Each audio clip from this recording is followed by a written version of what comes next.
Welcome to the Nerd Party.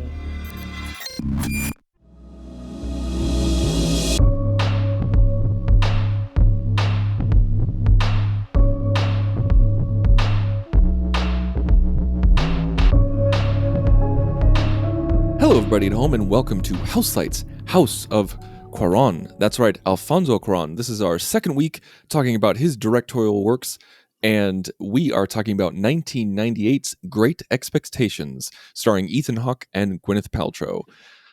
Written by the late great Chuck Dickens and Mitch Glazer, who John wrote Scrooged. Yes, that is very, very true. And quite frankly, Mr. Dickens, he provided the clay, which Mr. Glazer turned into a beautiful sculpture. Honestly, let's be honest with each other that this is somebody getting down to the core of what a Dickens tale is and saying, he wrote he was paid by the word, but I bet we could do this in an hour and a half. And was Mr. Glazer up to that challenge? I don't know. We're going to find out as we discuss it here on Houselights. Well, the voice that you just heard is the amazing John Mills, and the person waiting in the wings is Dr. Sci-Fi himself, Darren Moser, and I am, of course, Tristan Riddell, and we are all here today so excited to talk about Alfonso Cuarón making love to the color green for 2 hours. I hadn't noticed. Are you sure? I mean, what's crazy is that this was even toned down with the color green from last week's Little Princess. Yeah, it was way green. That's true. So Darren, I want to know, when was the first time you saw this movie? Was it in preparation for this podcast? And if so, what did you know about this film? It was actually in preparation for this podcast. I had not caught this one before. When I mentioned to my wife what we were watching this week, she was like, I hated reading that in grade school. It's terrible. Did you know he was paid by the word? I'm like, yes, I had heard. Yes. So apparently not the beloved written word, but possibly a good film. We'll see. But yeah, I did not know very much at all. I think except for I think we all remember seeing the cover, on the turned out VHS at a Blockbuster, and we're like, what is that? This is trying to get me to watch this movie, but Gwyneth Paltrow, I don't know. And it took many years since 1998 for me to finally catch this. But yeah, so that'll be my first time.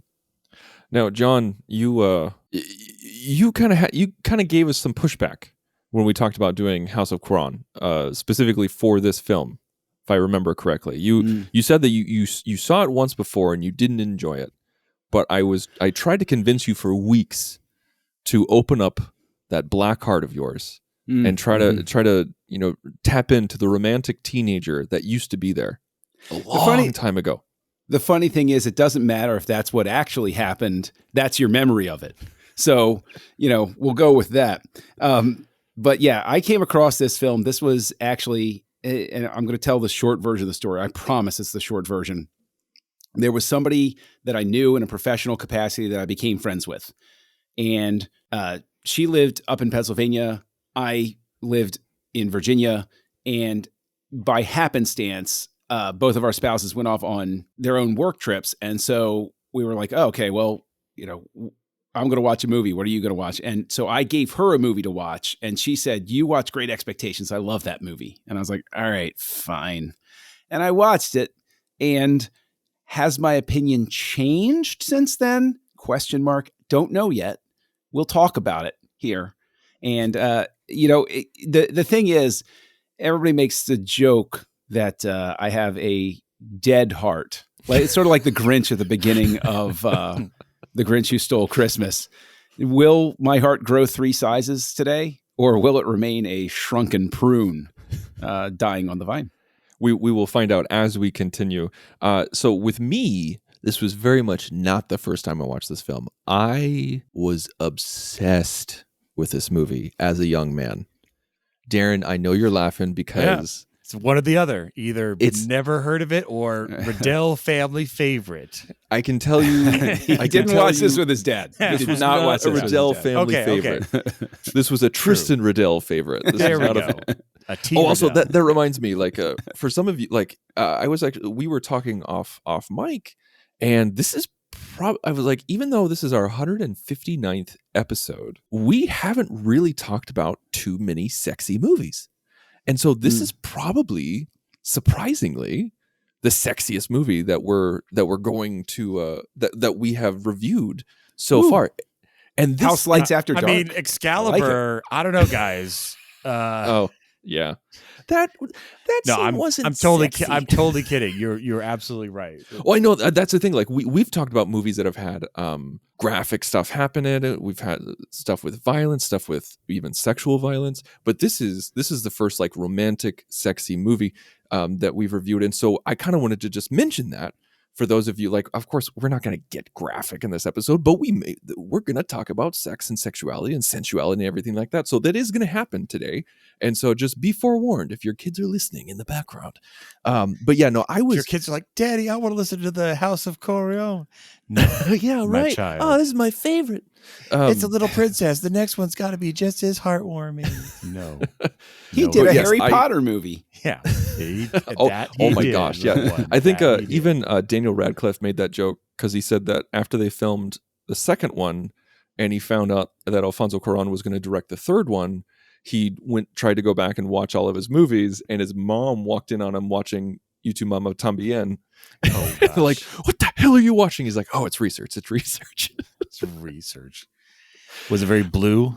Was there a Oh lot my of God. blue in YouTube, Mommy Tambien? Yeah. But no, this movie specifically, I did not see this in the theater. I did not. This was many years after that I got it on DVD. I had a friend of mine who was my best friend at the time, and I'm still very close with him.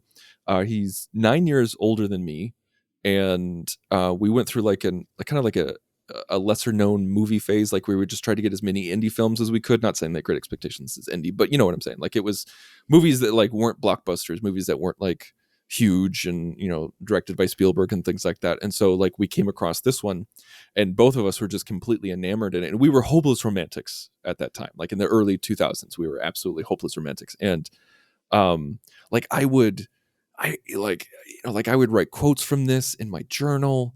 You know, like I had my favorite quotes recorded onto a mini disc player so I could play them back, you know, like on my headphones. And like I was just obsessed with this film. And like one of my favorite lines of all time is like, I'm not going to tell you how it actually happened. I'm going to tell you how I remember it. And that just stuck with me for years. And so I was a little nervous to watch this because it has been a few years. Like I watched it all like crazy. So you know, will when the I was a movie young person. be like it happened, or will it be like you remembered it, Tristan? Exactly, Darren. That's the thing. It's just like, am I going to love it as much, or is it going to be like, oh my God, Tristan was so emo and wrote bad poetry on his own and thought he was deeper than he actually was, or is this actually going to be a genuinely good movie? And yeah, so it was really nice to revisit this. Now, John, have you read the book? Did Yes. you know anything about the story? So so I'm so glad that you have read the book because I have not.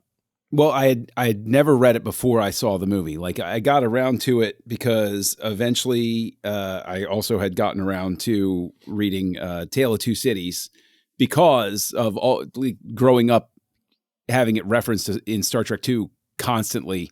Eventually I got to the point where I was like, you know, why don't I read the book and figure out what the point of this was? And I was like, oh my gosh, I like this Dickens character. He wrote a good tale. And so eventually I worked my way over after seeing this to reading Great Expectations. I can say that this is definitely something that is fascinating because it stays very true to the spirit of everything without I am a fan actually of Dickens's style. I know everybody says, oh, he wrote, you know, he was paid by the word. Yes, that's true. But he was also, the comparison I'll draw is it's like reading Tolkien. Where that blade of grass, you're going to know the history of that blade of grass on the top of the hill that Gandalf stepped on before he went and he slaughtered 1,000 orcs. And you feel like, you know, this is a fully realized world. I'm glad I know about that blade of grass. And this is, Oh, Dickens you read is the same about sort of way. Blady. Yeah, I remember that chapter. Exactly. Chapters. Sorry. Who would survive the, the lightning attack of the Second Age and such. But so it definitely stays like this is an example, and I'm a terrible person for citing this, but it's very much in the vein of what was going on in the 90s with something like Baz Luhrmann's Romeo and Juliet. It was a director and screenwriter and everybody actually working to find a way to say, this was a beloved classic for a reason. Times change. How do we relay what they're trying to tell you in a way that modern audiences want to receive the story? And that's a completely valid thing to do. I think, if anything, something like Great Expectations or Luhrmann's Romeo and Juliet, or there was a version of Macbeth that was like set in New York or something like those are really valid, good things to do, specifically because times change. And if you do it right, you strike a chord and you make the person curious to go seek out the source material. And then they have an appreciation for where that original work comes from and why it found a hook in culture. So I think you're thinking of Hamlet that was set in New York, which also starred Ethan Hawke. But there was a Macbeth. Macbeth has been adapted like 4 billion times. But I didn't know that. I didn't know that there was a Macbeth that was a modern day. I haven't seen a modern day Macbeth. That's awesome. I want to say there's so many different adaptations. You couldn't corner me on it, but for some reason I think Turturro's involved in some way. But I don't remember for sure. It's been so many years since I saw it. So I will investigate that, because just to kind of say, even though you weren't referencing this, like it made me think of it, like, Ethan Hawke in Hamlet. Ethan Hawke was and probably still is my favorite actor. And when you can get me an Ethan Hawke movie that he narrates, I'm there. Like, he has narrated so many of his movies, and I feel like this was me falling in love with his voice. And Ethan Hawke is also an author, and you can hear that voice in his writing, like that distinct style, that just the way that the words drip off his lips. So you can see it in a literary sense too. And so I want to talk about the cast a little bit because we have Ethan Hawke as Finnegan Bell, Gwyneth Paltrow as Estella, Hank Azaria, Chris Cooper, Anne Bancroft, Robert De Niro, Kim Dickens, even Nell Campbell, who was in Rocky Horror Picture Show. This, just so many great actors in this. Darren, were there any standout performances to you? Like, did you like the characters? Did you feel like it was kind of, or maybe did you feel like they were off, like it didn't really fit the material? What did you think? I mean, I know it feels like the cop out answer, but like, this is the kind of movie with De Niro that you kind of forget that it's him for a moment, because he's so much younger than he is nowadays. We're used to seeing an older De Niro, and it reminds me of watching some of The Godfathers, that when we went through that, like, some of those actors are so much younger in that time that you take a moment to realize who they are. And he has a lot of beard and other stuff going on in this movie, but I really liked his performance. And what easily could have been a throwaway character, like anybody could have played that. He's got 2 scenes, or 2-3-ish scenes, but I'm glad they had him. I think he did a really good job with that. To speak to that point, the 90s for both De Niro and Pacino, this is when they were successfully elder statesmen of film performances. You got all the young blood, and you get De Niro in, and you get Pacino in. Yeah, but they were. This is a dangerous way to put it, but there's a little bit of a sense from time to time that, in later years are sort of phoning it in. They're riding their reputation. Al Pacino in Jack and Jill, for instance, that sort of thing. Whereas if you go back to the 90s, they've proven all they need to, and you get the sense, and I get this sense from De Niro's performance in this as well, they are actors enjoying the freedom to do what they will with the role. These are not De Niro is not an actor at this point who is trying to struggle his way up and prove anything. This is it. This is an accomplished actor who has a ton of respect, who shows up in this role, and he's not trying to steal scenes. No. He's just being an actor because it's that stage in his career. Actors do. But he's comfortable. He's not trying to prove anything, and he doesn't steal any spotlight away. He's there to support Hawk. He's not there for any other reason but to be the performer that he can be. And so I love De Niro in this film. This is prime De Niro to me.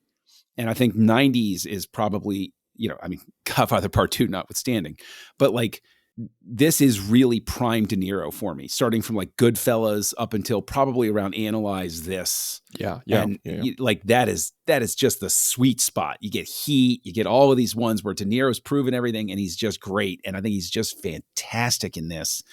But kind of like Pacino with Scent of a Woman. Yeah, like he's there, he's present, and he's enjoying his work. But I'll tell you who is in a thankless role here is Chris Cooper. That is an actor who he never gets enough credit. And I think Kim Dickens is the same way. She's phenomenal. I love her as an actress, and seeing her, I'm always like, oh wow, I like her. And whenever she pops up on screen, I'm just like, oh cool, this is going to get better. Right. And their casting is perfect. They're really that's like spot on. So, I know you're not trying to get us to go down like, it's sort of like, no, hey, go for it. I don't care. Go down the list. I think the cast overall. Oh man, I'm looking at Gwyneth Paltrow, and my God, she was busy in the 90s. 4 movies in 95, 3 in 96, this and 4 others in 98. Like, my goodness, that is. Yeah, no, she like Gwyneth Paltrow owned the 90s. I mean, like she's still very much so. I mean, she's still a household name for other reasons, and also being Pepper Potts definitely helps. But like she won the Oscar in the 90s. Like this year, the same year that Great Expectations came out, Shakespeare in Love came out, and Sliding Doors. But what's fascinating to me is I love Ethan Hawke as well. If he's in a movie, I'm instantly interested in what's going on. I'm like, okay, I'll watch this. And I had not seen Before Sunrise by this point. I saw Before Sunrise many years later, thanks to Missing Frames with Sean Eastridge here on the Nerd Party Network. And I can tell you that Ethan Hawke is one of my favorite actors. Period. It's not like, of the modern. No, I'll throw Ethan Hawke's filmography, his performances up against anybody at any stage. The Before series, he's phenomenal. I loved him in Boyhood. I loved him. I love him in Training Day, for God's sake. The year before this, he was in Gattaca. Oh, geez, that is a gem from the 90s that not enough people pay attention to. That's a good one. And I think he's great as Finn. And while I don't have a problem with Gwyneth Paltrow's performance, that's one of the weak links I think is in the film, is Estella is distant. Estella is playing hard to get, but there's no spark. With the exception of a couple of scenes, I don't get the sense of Ethan Hawke wanting to be with her. And this is a cheat. I get it. The same way that I get the sense of him wanting to be with Julie Delpy in Before Sunrise. I don't think that's a cheat. I feel like young Finn had more chemistry with young Estella than Ethan Hawke and Gwyneth Paltrow do. I want to talk about that. I want to talk about the young people. So we have the amazing, legendary Anne Bancroft playing Miss Dinsmore. And I love the setting of Florida. I love that Florida is the backdrop for most of this movie, and it's so perfect to put Dinsmore in a swampy area. It just feels so natural for her to be in this beautiful place that's sunny and near the ready water. For a close up. But at the same time, there's decay because of moisture and nature encroaching on her world and everything like that. It fits the character of Dinsmore perfectly. But then you have young Finn and young Estella. So there's one thing I do want to talk about, and with young actors, because we have talked about this before on the show about I think with Moonrise Kingdom we talked about like pubescent sexual encounters, like sexual awakenings and things like that. And so with this, there's the original moment that becomes a recurring moment when he is drinking from a fountain, which I don't think is potable, and I really don't think he should have been drinking from that. She says so. I don't believe so. I'm going to simply point out that water in those situations usually is chlorinated, and it creates with the metal. It can create, in fact, a toxic environment. So when they're going up to drink the water, I'm like, if I were there and that was my kid, I would like physically restrain them. I'd be like, no, you don't drink from that. And then when he later drinks from a public water fountain, when he later drinks from a public water fountain, that's just as bad. Yeah, like in New York, no less. Yeah, I will die of thirst before I drink from a public water fountain. Period. Full stop. I will die next to it. And I'll be like, nope, I'm good. Thank you. Anyway, sorry for the interjection there. That's all right. So with this moment, he's drinking. Estella comes up, young Estella, and French kisses him and surprises him, and just kind of like she's just kind of like shocked. But the way that it's shot with the music, the lighting, the actors, it's done in a very sensual way. And I took it, I'm going to say it how I took it. Now, I'm not saying you guys have to agree, but I took it as a very innocent manner of, we've all kind of been there. Like we've all been kids in that moment where we kind of like push the boundaries just a little bit, where we're just like, we're a little too young to be doing this, but yet there's that chemical connection, there's that electricity. And I thought it was shot in a way that was very respectful and not exploitive at all. And so I wanted to get your guys' read on that. I completely agree with you. It was not. And I think it is a very, very tricky line to walk, especially given Cuarón's reputation up to this point, having done, I've never seen E2 Mama, Tambien? Yeah. I've never seen it, but I know its reputation. So going into this, he's got to know people are looking with a fine, like they are really keeping an eye on, like this is something that's easy to screw up. I think this does capture that. I was not too much older when I had my first attempt at, an adult kiss in my life. And so I agree. This is treated in such a way that it's not lurid. It's not prurient. There's no thrill for the audience in it. There is, and all credit to Patrick Doyle for finding the right cue to make it feel innocent enough that you look at it wistfully, as opposed to in a way that you don't want anybody looking at it. Yeah, you feel like, should I be watching this kind of thing? Yeah. Like, yeah, absolutely. Yeah.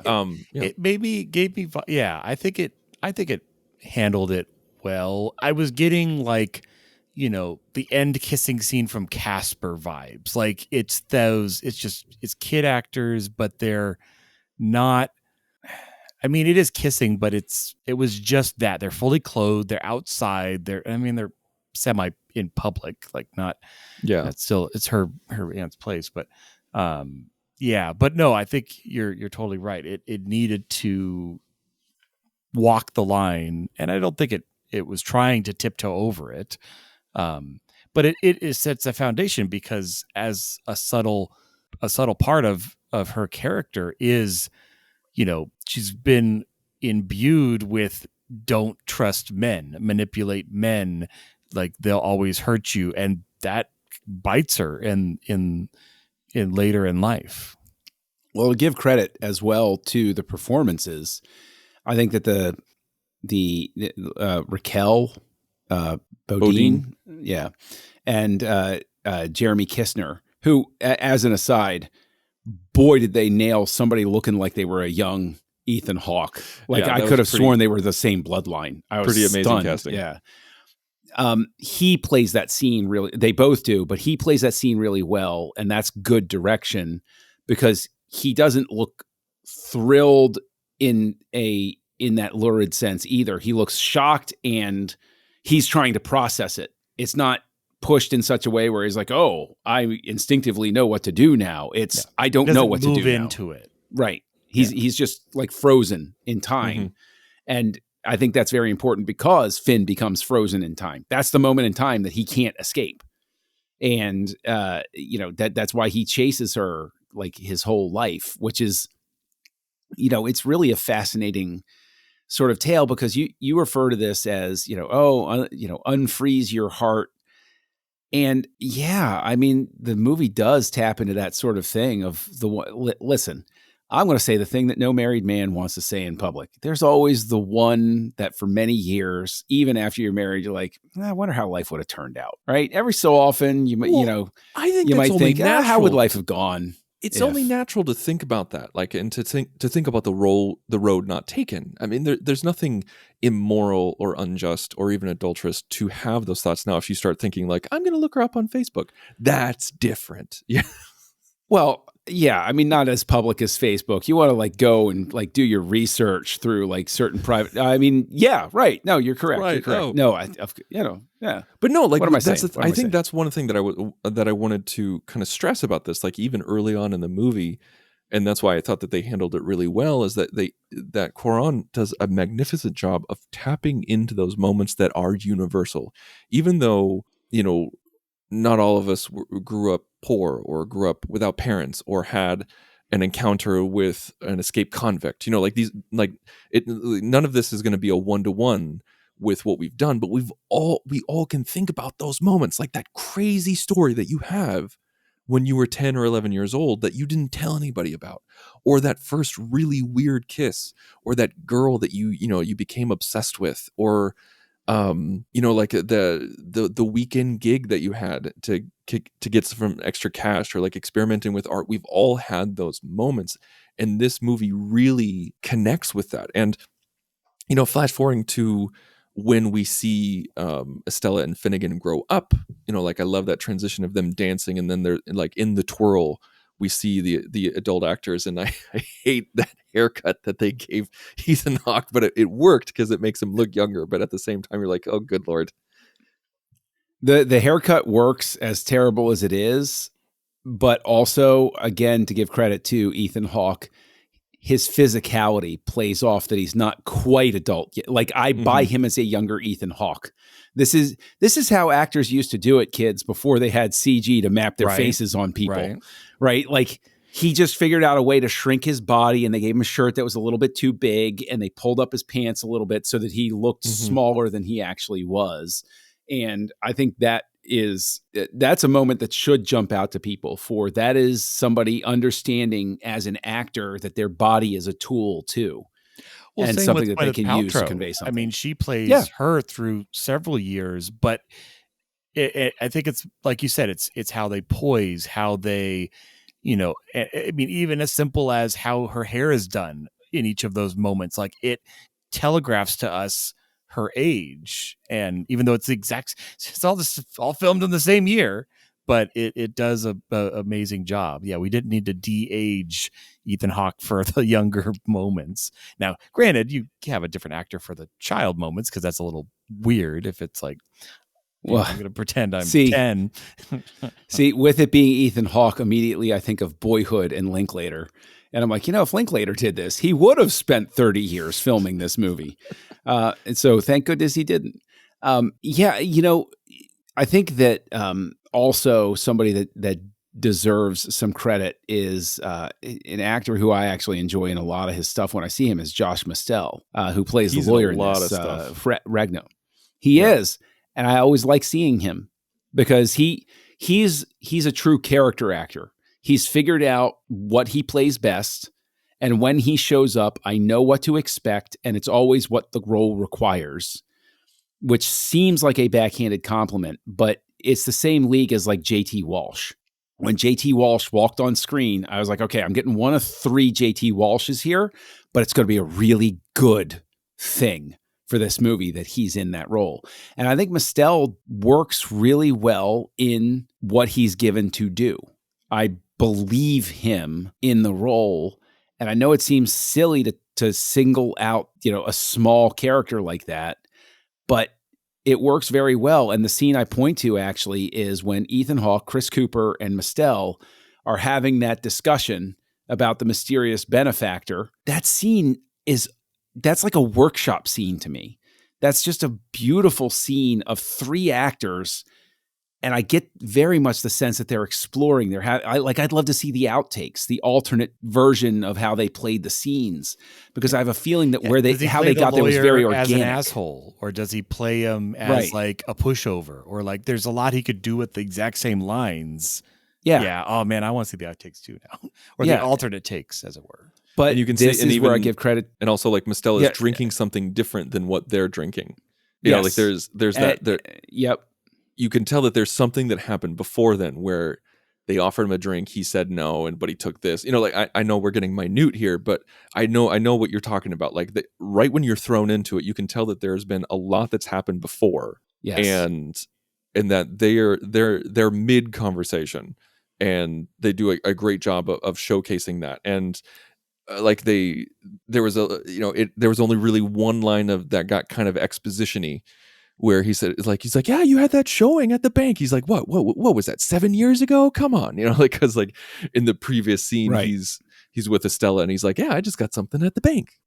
I have to give credit to Cuarón as the director, because to get performances like this. Now, I think Ethan Hawke is an engine. I think he always gets the other performers to give even more. Like there's something about him that other actors seem to respond to, but I have to give credit to Cuarón for getting the performances that happen in this film. Even Hank Azaria, right? You got to love the name Walter Plain.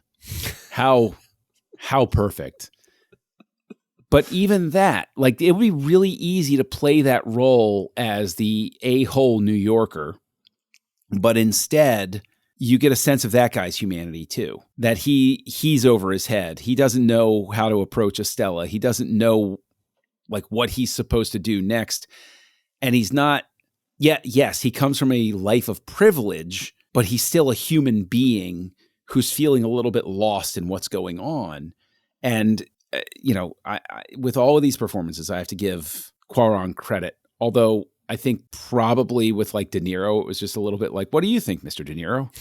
Because there are De Niro-isms that come in where it's kind of like, calm down. I've been doing this for 40 years. I know what I'm doing. Okay. Just, With Azaria, it was interesting because, I've talked about this a lot on Houselights, where I hate it when movies, you have the love triangle and the established boyfriend is clearly a piece of garbage or an ass, and you're just like, oh, well, of course they're going to end up, she's not going to end up with him because he's a piece of crap. With Hank Azaria, if this wasn't if this was a movie with a different name, say it wasn't Great Expectations, it wasn't written by Charles Dickens, and you're watching this movie and you see Walter Plain, well, he's not a jerk, he's not an ass, like he's clearly the quote unquote loser compared to Ethan Hawke. Now, in terms of personality, now obviously, Hank Azaria's character comes from means, he's wealthy, like he's the type of guy that Estella has been bred to go towards. And so, from a romantic movie type of perspective, like if this wasn't Great Expectations, we'd be like, oh, well, she's clearly not going to wind up with him. Right. But because of this is the movie this is based off, because this is the story that it's based off of, the crazy thing is that she does wind up with Hank Azaria. And I think that in itself is well done characterization and direction and writing, because you see this person who's not a jerk, who's not an ass, but clearly inferior in the romantic lead in terms of being a romantic lead. And so it tricks the audience into thinking, oh, well, they're not going to end up together. Well, and I think what's interesting is there is a subtle difference, because the friends that are there with Walter, you can tell that they are that sort of typical snooty, that stereotypical snooty New Yorker, sort of you're from a poor background. Whereas Walter is actually, he seems to be like trying to be nice to Finn. Like genuinely. He's not being malicious. Yeah, he's not being malicious. He recognizes there's a distance between them, but he's not accentuating. You're not of my world, but I'm not going to rub it in your face. Right. I'm not going to belittle you for what's going on. And I have to give credit again to Azaria for playing. He has some facial expressions when Finn first sits down where he can see that there's some sort of history between the two of them that he's not necessarily privy to, and he's conflicted. He's trying not to act on that and be jealous, but he's very aware. So you get the reach out and grab her hand, be like, yeah, we're still a thing, right? We're still together. And that kind of makes sense as well, because from what we know of Estella, like she's manipulating. She's manipulative. So he's probably been on that side of it before. And he's like, oh, she's trouncing a past friend in front of me. She does that every Tuesday. Like, this is nothing new. You know, that wouldn't surprise me. Yeah. Now, I want to dial back just a little bit. I want to go backwards to another scene between Hawk and Paltrow, Finnegan and Estella, when they are going to go to the party originally. And he's trying to go in. He's wearing a woman's jacket because he doesn't have a dinner jacket. And he's in his piece of crap truck that they used to garden. And they end up going back to his place. And we have an extremely sensual moment between the two of them, and Estella is in complete control of the situation. Yes. And I love that. I love the dominance that she shows over Finn in that moment. You can, like, this is a perfect encapsulation of the character that we even saw as the young girl, where she says, like, she walks in and she's like, oh, is that your room? And she just goes right into it. She doesn't ask if she can go in. She walks right in and talks about the art. She sees herself. She knew this beforehand, but right when she sees her face on the wall, she's like, okay, I got this. And she, like, Finn is sitting down and she walks over and presents her thigh. And you're just like, holy crap. Like, we've had that moment. We've, like, as young men, we've had that moment where a woman was in charge and coming in, where we were a young person. We were just like, oh, is this going to happen? Okay, let's see where this goes. And the music and the cinematography, the editing, everything put together with the dissolves. And I didn't feel like it was gratuitous, even though it was showing a lot, or showing, I'm not phrasing it properly. Like, John, what am I trying to say? I think that I agree that it's not exploitative. Okay. I agree that it's a very demonstrative scene. I think that more than anything, taking it out of that sort of sexual thing, I think that emotionally, everybody can relate to that moment where the person that we have a thing for realizes they're in the driver's seat, and they're deciding whether they want to allow us to be in the passenger seat or if they want to keep driving and just give us the finger as they pass by. And I think that's very well put. That's what I was trying to say. Thank you. Well, that's what I'm here for. That's what I'm here for. Also, the good looks that are good enough for you to see on your podcast, if you imagine.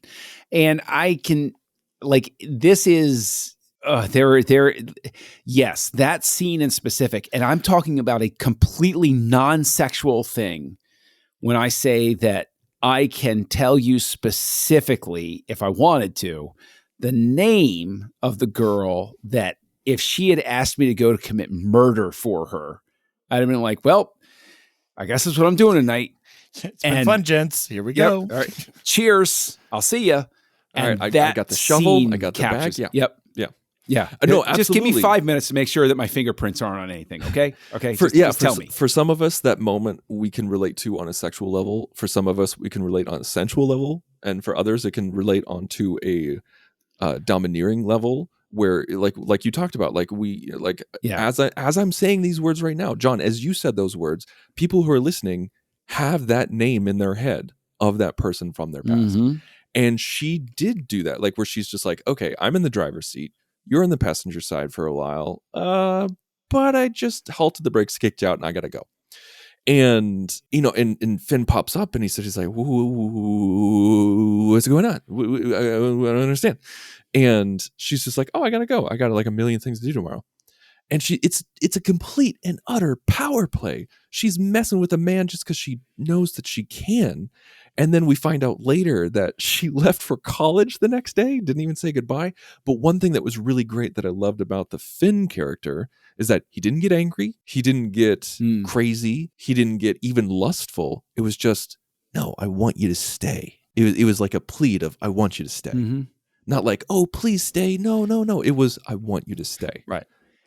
Which is the right thing, because if he hadn't asked her, then it becomes, oh, I would have stayed if you had just asked me. So again, she is then still even more so choosing to leave. Well, I think it's also very important because it makes Finn sympathetic. Yes. And not pathetic. Right. We're all used to the begging scene. He behaves the way that all of us wish we would have in certain key moments in our lives, like an adult, right. where we had it together, our emotions didn't get the better of us, and we didn't dissolve into a puddle of sadness. And we just said, please, I'm just pitching an idea here because, sort of, and he has, the key here is new name Finn popped comes up in my out head. of that. Yeah. Well, he retains his dignity in that scene. Mm-hmm. Yes. And I think that specifically is what puts me on his side. It makes him sort of a Superman, because I'm like, yes, I could have maintained my dignity. I didn't, but he did. And so like Superman, I can imagine I'm him. Excellent. So fast forward to where he's in New York. He meets Estella. Again, she looks iconic in that green silk. And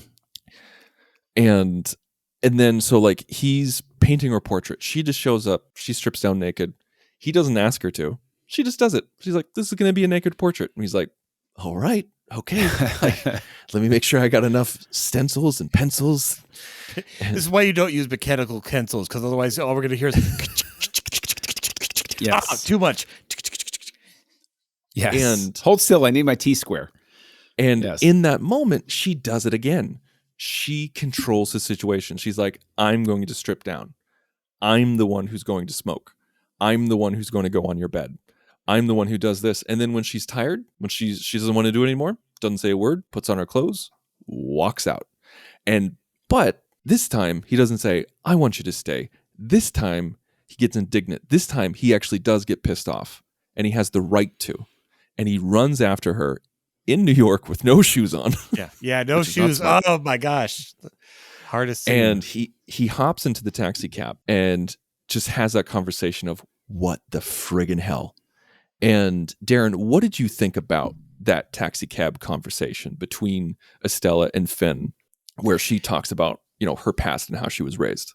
Yeah, I mean, I think this movie does a really good job of showing you things, kind of holding your hand every once in a while, but never like beating you over the head. Like, she is spelling out what we've all kind of assumed as we've seen, the other characters and how she was probably raised. And she's literally like saying, but she's not saying so much that we aren't connecting the dots on our own. So we don't feel stupid. We don't feel like, oh yeah, obviously, you were raised by someone who was left at the altar 30 years ago, and they've never, like, obviously they hate men.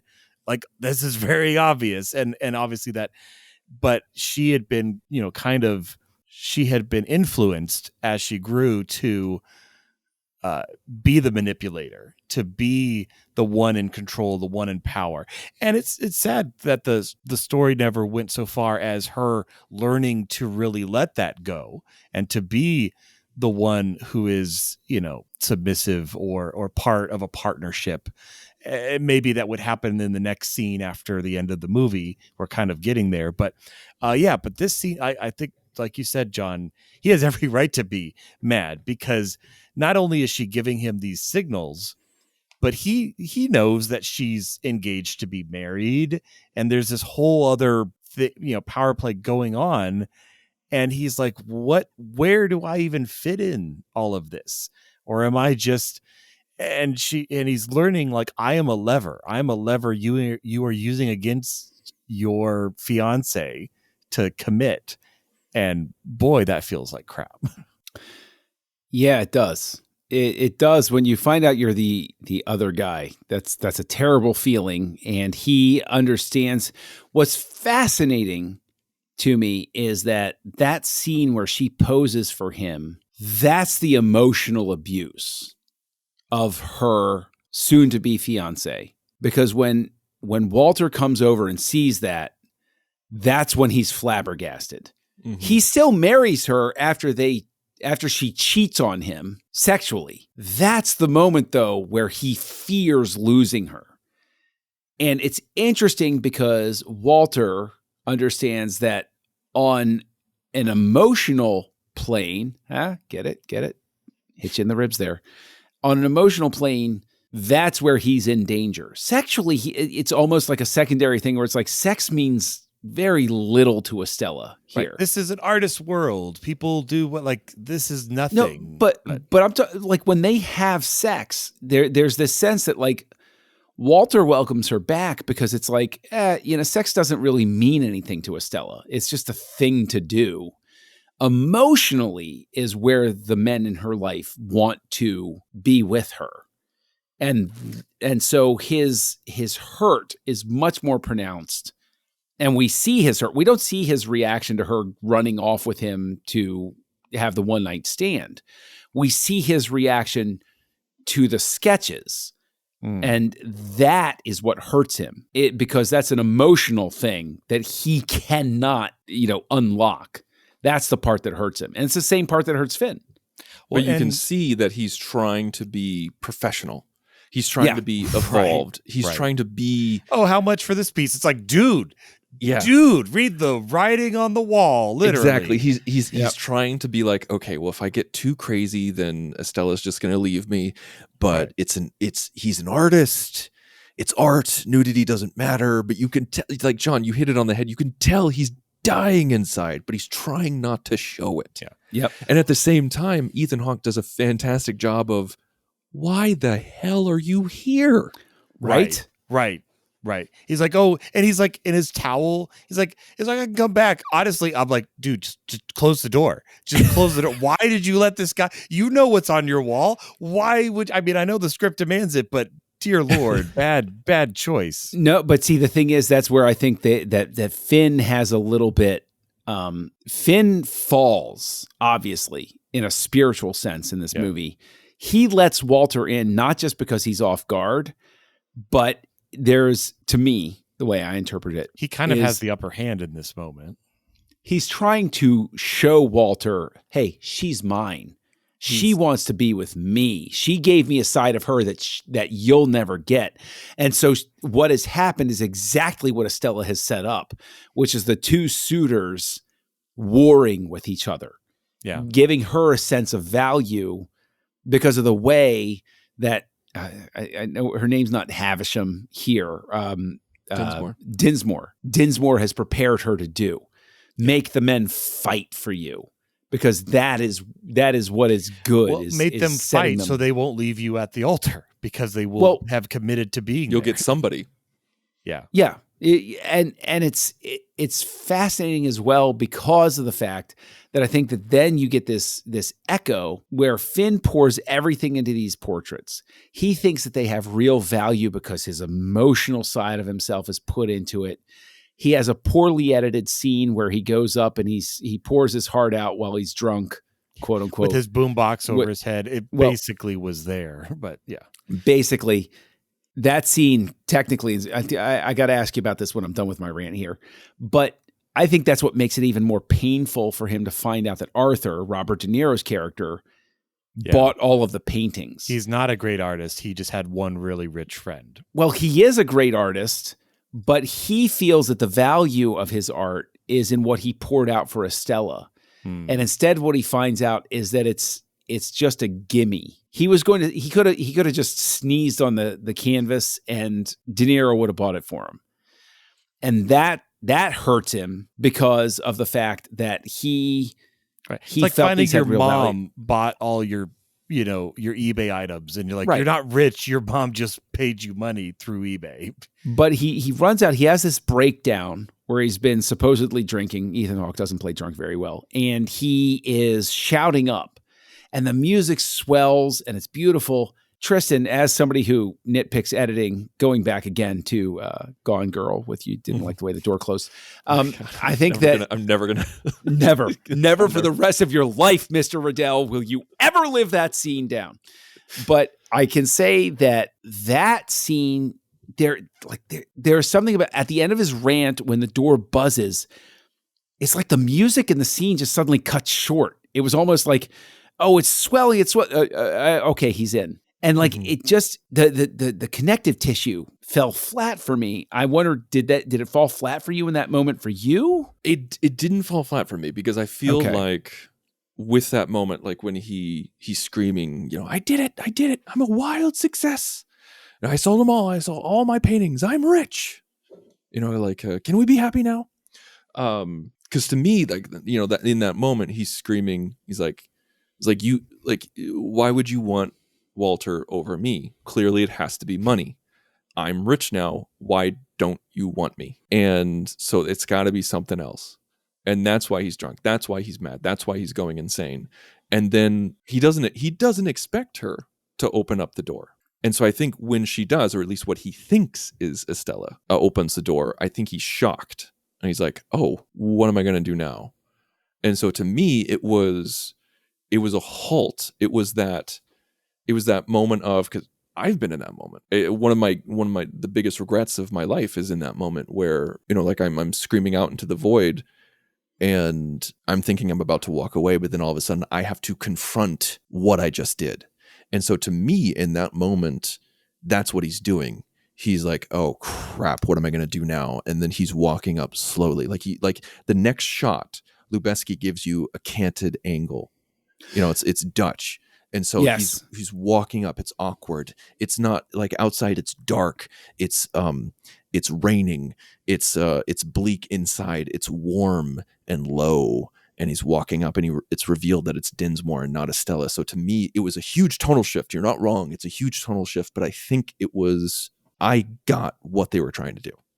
I think I might have to go back and rewatch it, but in terms of those Dutch angles, there are moments in this movie where I think it truly unlocks something special, where like the scene we're talking about in specific, where suddenly the camera angles get a lot more interesting, and it starts communicating visually power and imbalance a lot more effectively than it does in certain other scenes.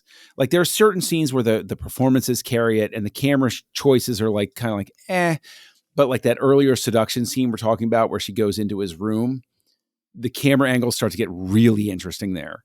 And the camera angles start to get really interesting where he after he pours his heart out and he's going in, you see that like the world is topsy-turvy. It's gone crazy.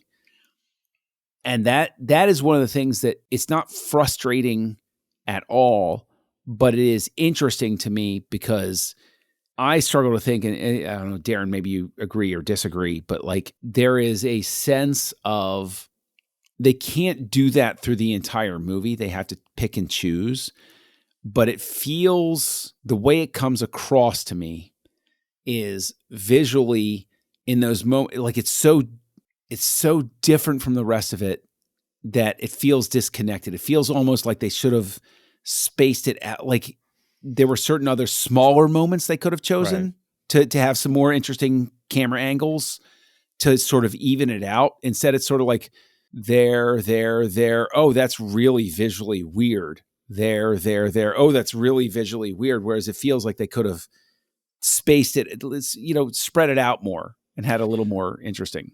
I would take it back to the very beginning when he talks about this is how I remember it. Those are moments of not fuzzy memory, but memory of like such intense emotion that it isn't clear. Everything is askewed. Like if you look at it through that lens of this is of him telling a story, that's the part where he's starting to talk fast and it kind of stream of consciousness, but it isn't like we'll never know the full picture of exactly how that moment happened.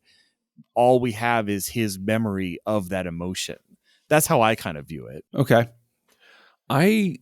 When you started talking about that, I immediately thought of Chris Cooper going to the art show. When when you're thinking about power imbalance, when you look at the camera angles and the editing, that's a beautifully edited scene where Chris Cooper is wearing the Dumb and Dumber blue tuxedo because that's all that he has, and he's coming in. And he wants to support Finn. That's all he wants to do. He's not there out of malice. He's not there out of boredom. He's there just because he loves Finn, and Finn isn't even his, but yet he treats him like his own. And it's just, and you can tell that Finn is embarrassed of him, but Finn doesn't want to be embarrassed of him. Mm-hmm. It's such a perfect balance. And then like the camera, whips and cuts to the reactions of the characters, and then you just keep building and building and building to that moment when Finn screams, just like forget it, and the look on Cooper's face is I want to say on that moment it. though, like I get what was meant to happen. I get like that forget it was so much that he was like, I need to leave. Personally, it didn't do that for me. I was kind of staring at the screen being like, yeah, he just said forget it.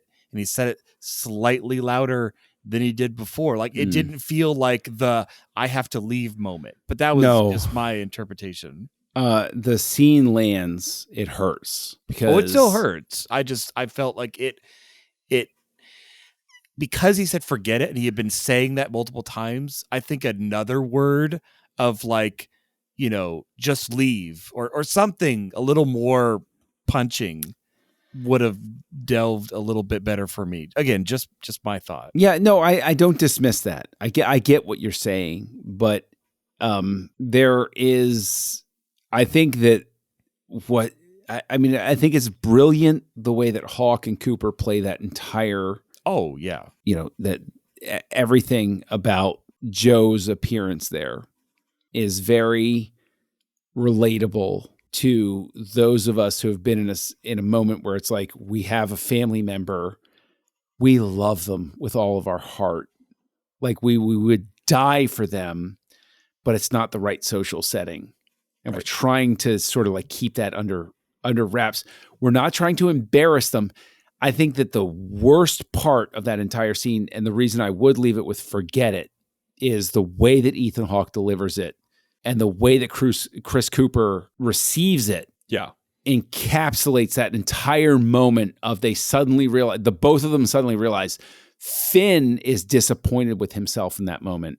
And Joe is disappointed with himself in that moment without realizing, oh, I don't belong here.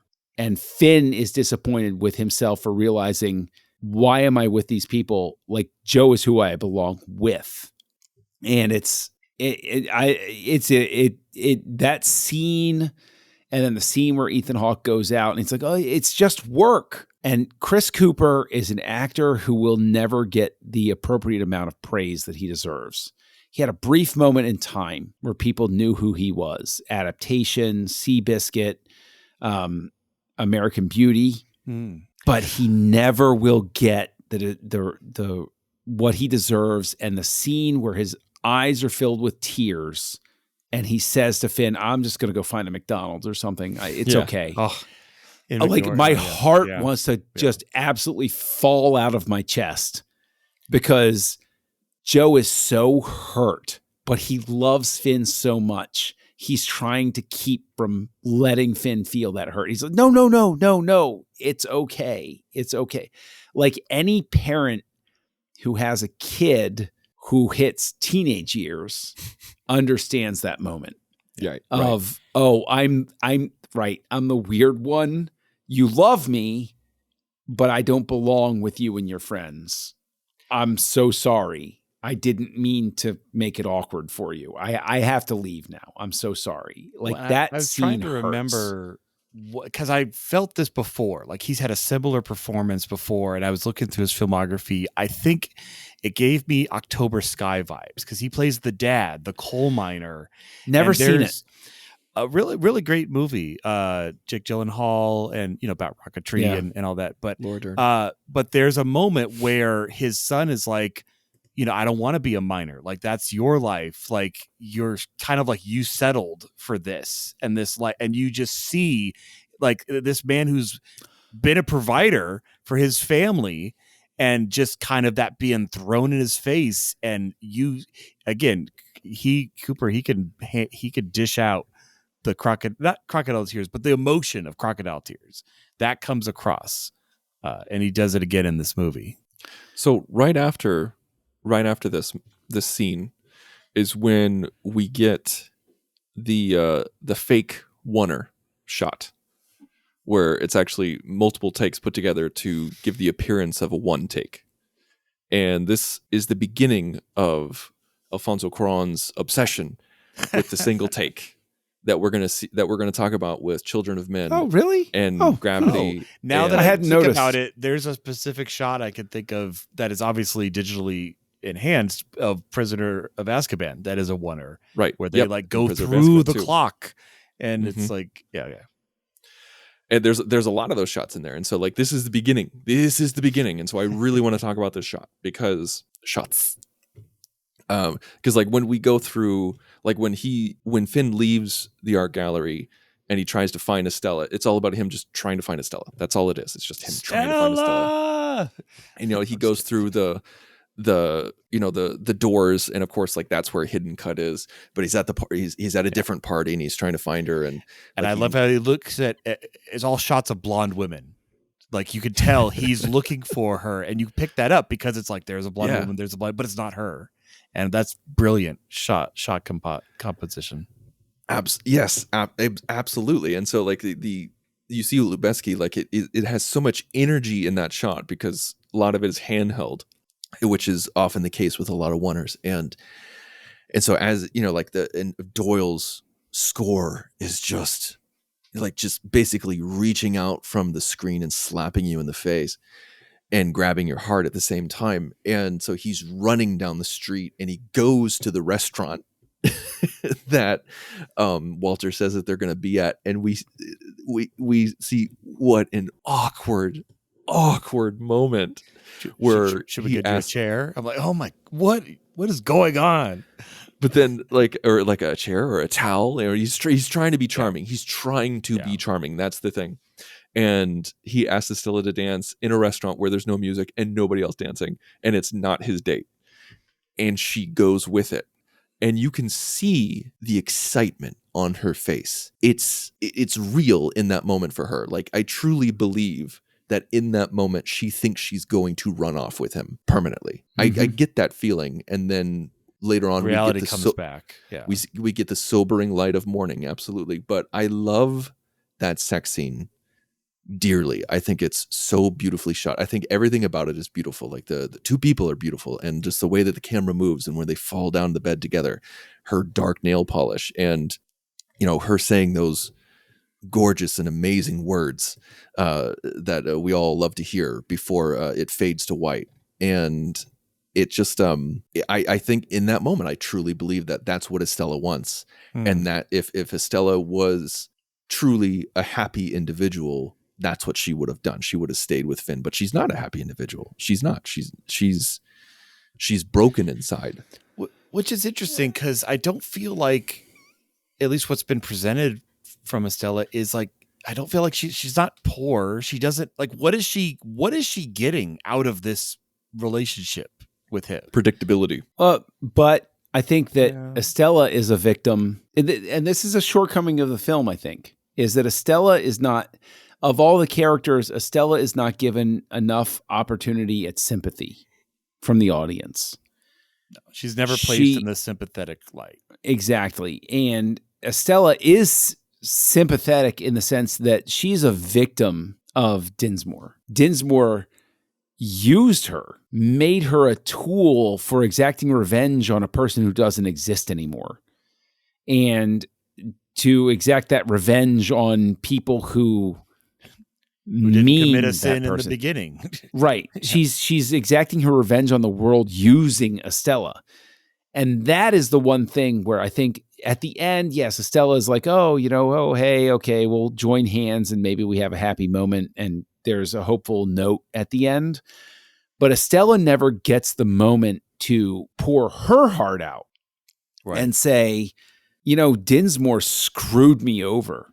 She emotionally manipulated me. She mentally just absolutely screwed me up from childhood. Yeah. I didn't want to be that way. That's the way I thought the world should have been. And there's a hint of it in the scene where she basically, quote unquote, apologizes, but that's not the right play. I think that she should have apologized and also I'm not saying I think she should have apologized. I'm thinking that if you're going to give her that scene, you need to give her more to say in that moment instead of having it be Finn walks up, oh, that's your kid. Happy now? Yeah. Sure. Like it needs 5 more minutes of her to say, I've worked through it. I'm divorced now because I realized that I was a product of my environment. I didn't want to be that way. It's the only way I knew how to be. She's not given. Arthur's given the scene or the location. Like I'm trying to like the extra 5 minutes where she goes like says something along the lines of, at a time I thought I would live here forever and grow up here and have a family, or maybe not a family, it's too far, but but now like I'm glad they're tearing it down because what she put into this world needs to die or something like that. Right, but look at the imbalance I'm here. not a screenwriter, guys. No, but Arthur is given the moment to say, hey, I've done terrible things, but at least I helped you. Finn, we're sympathetic to through the entire thing. Yeah. Even Dinsmore gets the moment to put her hand on Finn's heart and realize what she's done. Yeah. She became what she hated. And say, basically say, oh, gosh, I'm the bad guy here. Everybody gets that moment, but I don't think Estella gets the moment she deserves. And that, I think, is the biggest shortcoming of the film.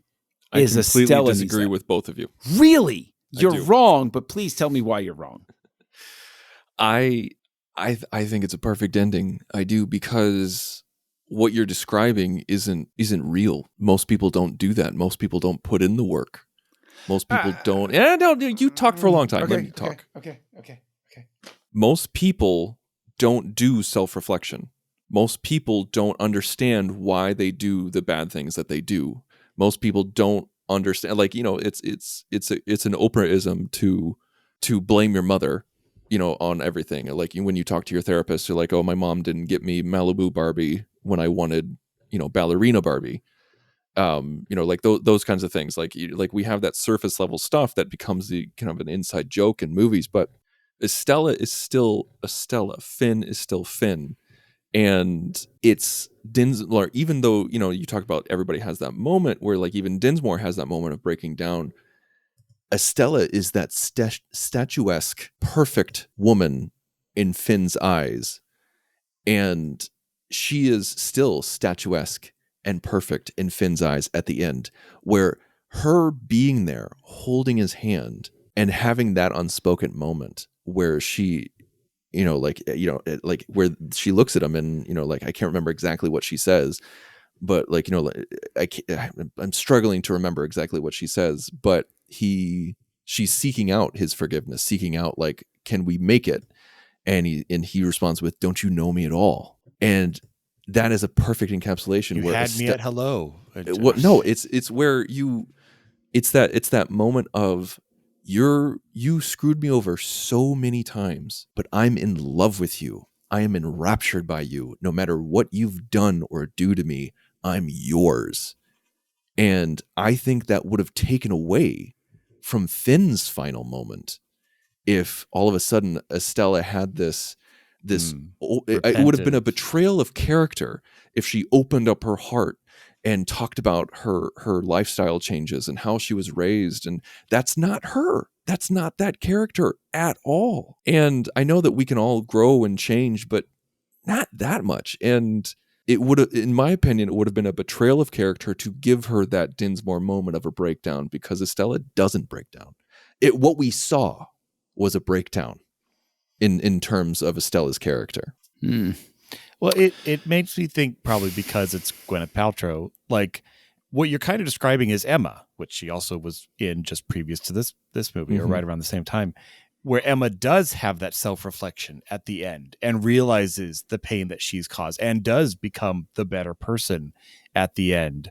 But you're right. Estella does not. She does not get that part of the arc. What's interesting to me is, Tristan, I respect what you're saying.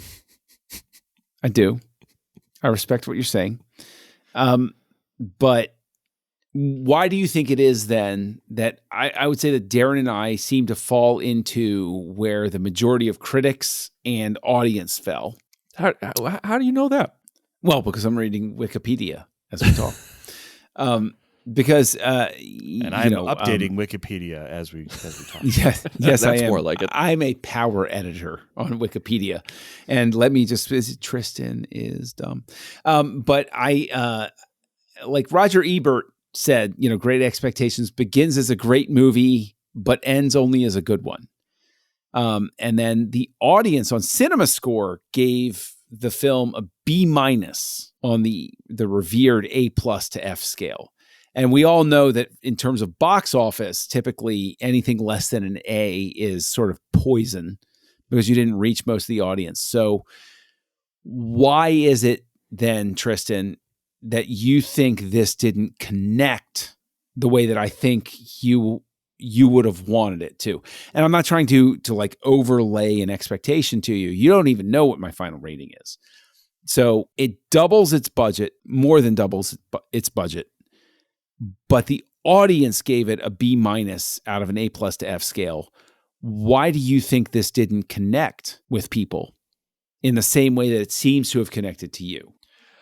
Well, it's funny because after I watched it in preparation for this podcast, I what I always do almost 100% of the time is I'll go to Letterboxd and try to see what other people have said about it. And sometimes I get blown away where I'm like, really? Like I like where I think a movie is garbage, and then I see all these 4.5 and 5-star ratings, and I'm just like, I am absolutely blown away. And it's interesting because this was one of those where I go on Letterboxd and I see 1-star reviews, 1.5-star reviews, and where like people will praise the score and say like, oh, De Niro was great and Chris Cooper is fantastic. But like one common thing that I saw is that like everybody hated Finn's art. Where what? Yeah, every review I read, I did not like Finn's art. I'm sorry, it did not. Like, I'm not an art person, but I'm like, it's okay. But Philistine.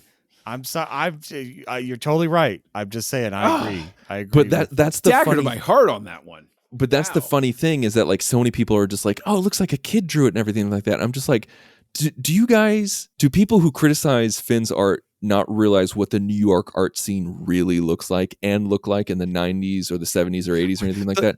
The pregnant belly boxes cracked me up. It was I was like, amazing. what is going on? That was a slick subversive comment right there. I have to give Cuarón a lot of credit for that one.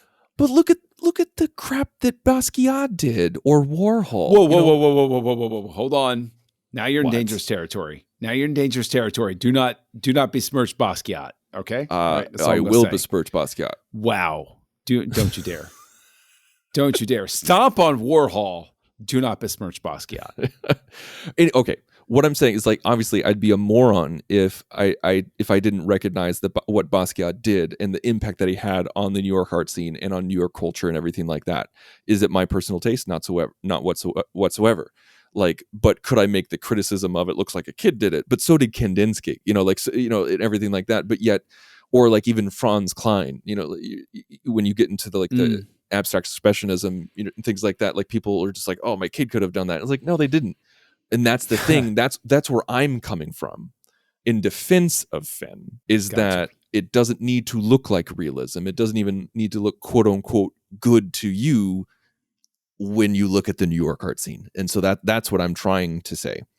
But there's a lot of people who think that it's like, I see a lot of ratings where just like, oh, what happened here? Like, this was garbage, but no one really was giving me, no one's really giving me a solid reasoning as to why it's not connecting with them.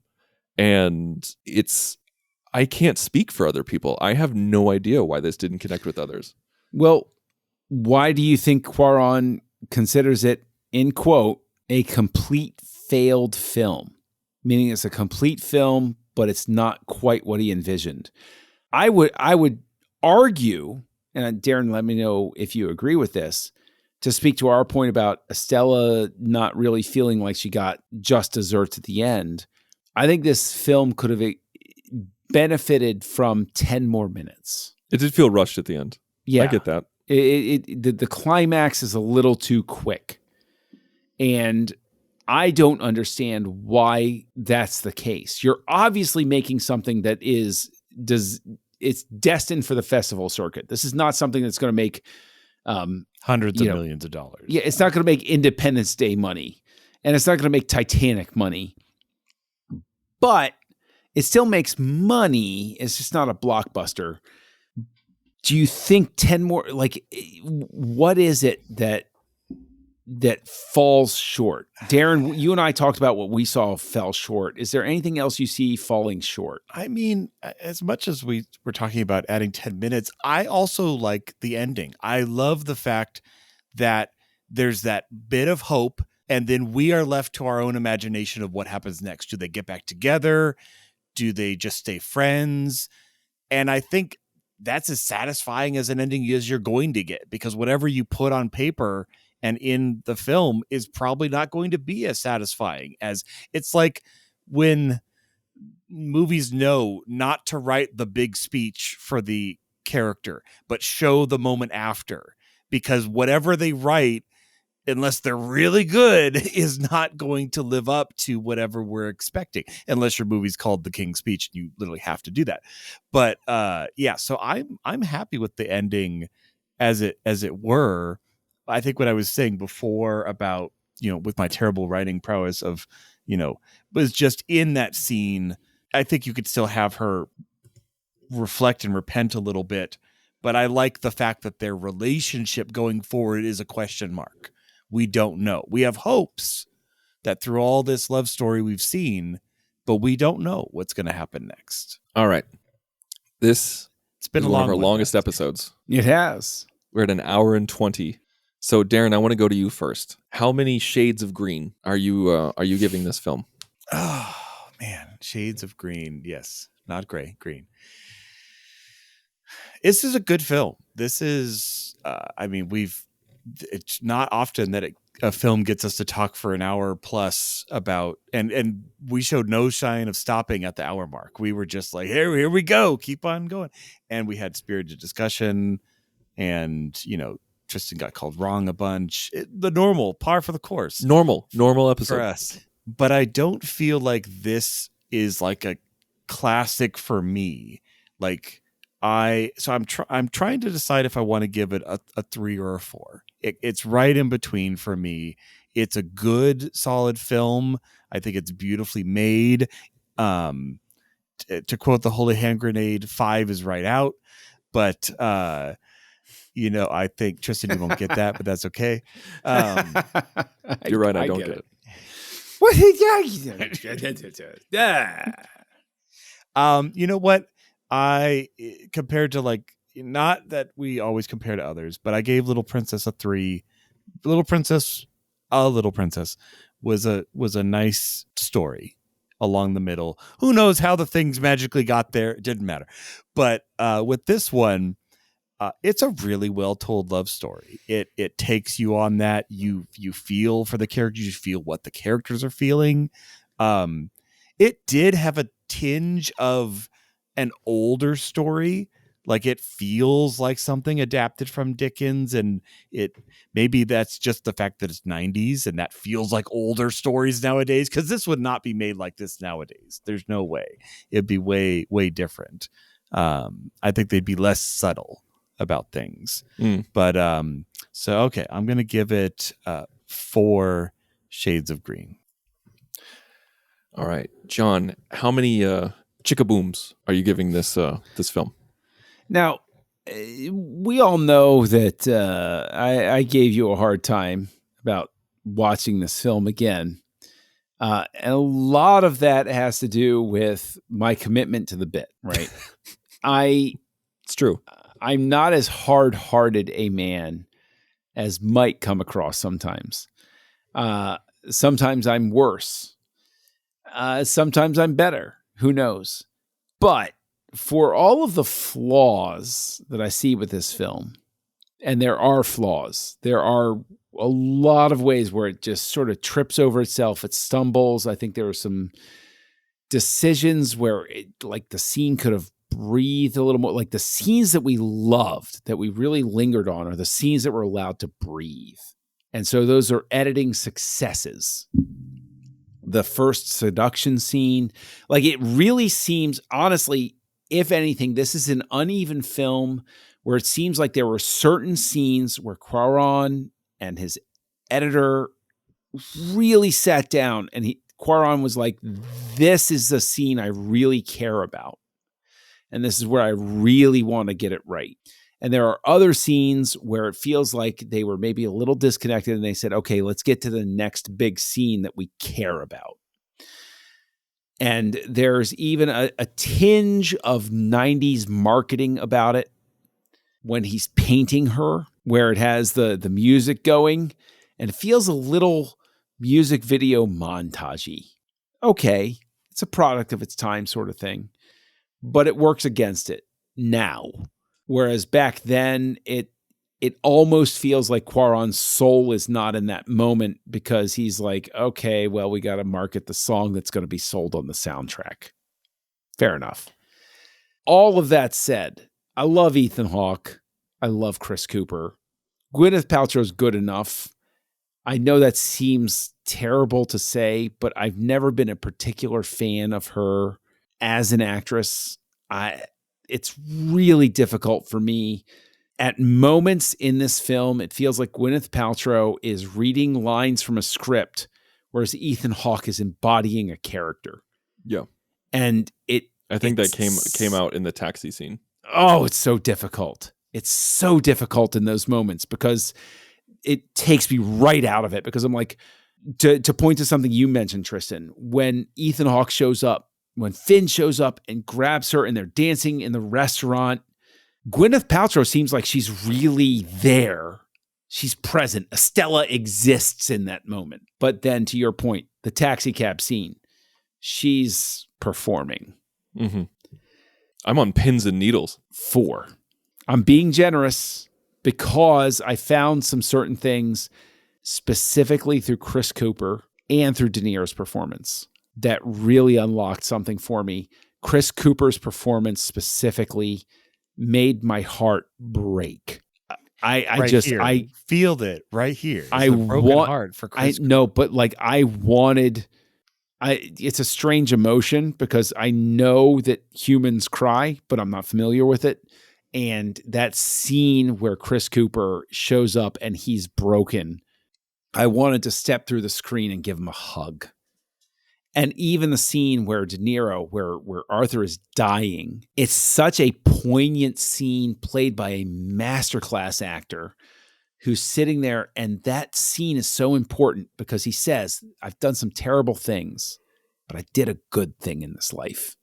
And it speaks to the complexity of human beings, that human beings can do both terrible and wonderful things in their life, and value the wonderful things and do not dismiss them because they might have done terrible things. The wonderful things are still wonderful.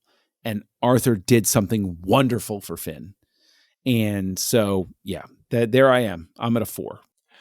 Well, I say you claiming that you're being generous, I'm calling BS on that, because you talked more than both of us combined about this movie. and you have been grinning ear to ear and glowing about this movie. So I'd say to you, this is a minimum of a 4 with how you have reacted to this movie and how you have emotionally connected with this movie. I'm giving it a 4.5. I want to give it a 5. I almost did give it a 5, but it is true that there are a few parts where Gwyneth Paltrow is just performing, and she doesn't feel it doesn't feel like she actually is on the same that level little as kid Hawk in the certain fountain. scenes. I can't believe that's Gwyneth Paltrow. It's amazing. But also at the same time, I think, John, that you're right. There are moments that this movie's too short. It needs to breathe. There needs to be a director's cut. There needs to be an extended cut. There needs to be something that lets those moments breathe. And I think if it did just a little bit more, we'd get that 5-star film, at least for me. I love this movie. I think it's amazing. It's one of my all-time favorites, but I cannot give it a 5 for that reason. Thank you guys so much for taking this journey with us. We just hit the 90-minute mark. This has to be our longest show ever. I think this is our longest show ever. I'm going to go back and look. And again, I am very much looking forward to the rest of the House of Cuarón. And I appreciate all of you who keep up with us. I know that some of you do, that no matter what we're watching, you watch along with us, and that means the world to us. So please keep your emails coming, and please keep your tweets and your Facebook messages coming. Darren, what are we doing next week? Next week, we'll be talking about Harry Potter and the Prisoner of Azkaban from 2004. Join the revolution. Join the Nerd Party.